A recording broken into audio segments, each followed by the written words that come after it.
ध्यान से सुनिएगा, शायद इसके बाद आप लाइफ को किसी और नजरिए से देखना शुरू करें।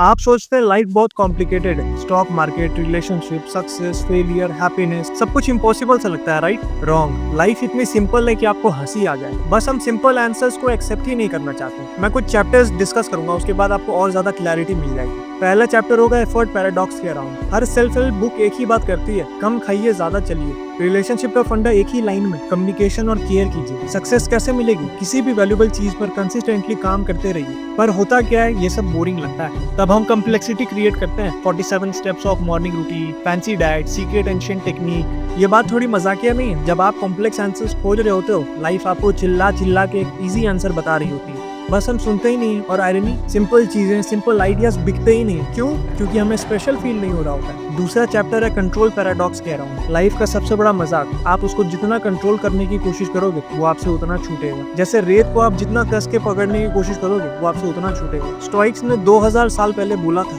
आप सिर्फ दो चीजें कंट्रोल कर सकते हो, अपना एक्शन और अपना रिएक्शन। बाकी सब लाइफ का डिपार्टमेंट है, आपका नहीं। ट्रैफिक को कंट्रोल नहीं कर सकते, पर कब निकलना है वो आप डिसाइड करोगे। ओपिनियंस कंट्रोल नहीं कर सकते, पर अपनी वैल्यू बना सकते हो। तीसरा चैप्टर है ब्रेन का नाइट शिफ्ट। जब आप सो रहे होते हो, आपका ब्रेन लिटरली सफाई स्टाफ बन जाता है। सेरेब्रोस्पाइनल फ्लूइड आपके ब्रेन को साफ करते हैं, और इस प्रोसेस को परफॉर्म करने के लिए आपका ब्रेन श्रिंक होते जाता है। मतलब सेल्स कॉन्ट्रैक्ट करते हैं सफाई के लिए। बट एक रात की पुअर स्लीप आपके टॉक्सिन्स को क्लियर होने नहीं देते। फिर आप हर समय स्लो, स्ट्रेस और डिस्ट्रैक्टेड फील करते हैं। तो ये आपको नहीं करना है। हर दिन कम से कम 7 घंटे की स्लीप लीजिए। चौथा चैप्टर है हैप्पीनेस ट्रैप के ऊपर। हैप्पीनेस एक बिल्ली की तरह है, इग्नोर कीजिएगा तो आपके पास आके बैठेगी, अगर पकड़ने जाइएगा तो भागेगी। सपोज आप लॉटरी जीत गए, फिर आपका एक्सीडेंट हो गया, सारे पैसे उसमें खर्च हो गए। 6 महीने में फिर आप अपने बेसलाइन पे आ जाइए। इसको कहते हैं हेडोनिक ट्रेडमिल। फिर इसका सॉल्यूशन क्या है? क्या हमें खुश रहने का भी हक नहीं है? हक है, पर इसे गोल मत बनाइए। ग्रोथ, मीनिंग, कंट्रीब्यूशन पे फोकस कीजिए। हैप्पीनेस खुद ब खुद गेस्ट बन के आपके पास आएगा। चैप्टर 5 है 80/20 प्रिंसिपल। 20% action, 80% result. आपके पूरे कपड़ों के कलेक्शन में से आप 20% कपड़े 80% टाइम पहनते हो। आपके लाइफ की 80% खुशी 20% रिलेशनशिप से आती है। तो बस आइडेंटिफाई कीजिए अपना 20%, बाकी सब इग्नोर कर दीजिए। तो कंक्लूसिव तौर पे मैं 3 पॉइंट्स बोलना चाहता हूँ। एक्सेप्ट कीजिए जो आप कंट्रोल नहीं कर सकते, मास्टर कीजिए जो आप कंट्रोल कर सकते हैं, अपने एक्शंस और रिएक्शन। रोज थोड़ा थोड़ा बेहतर बनिए।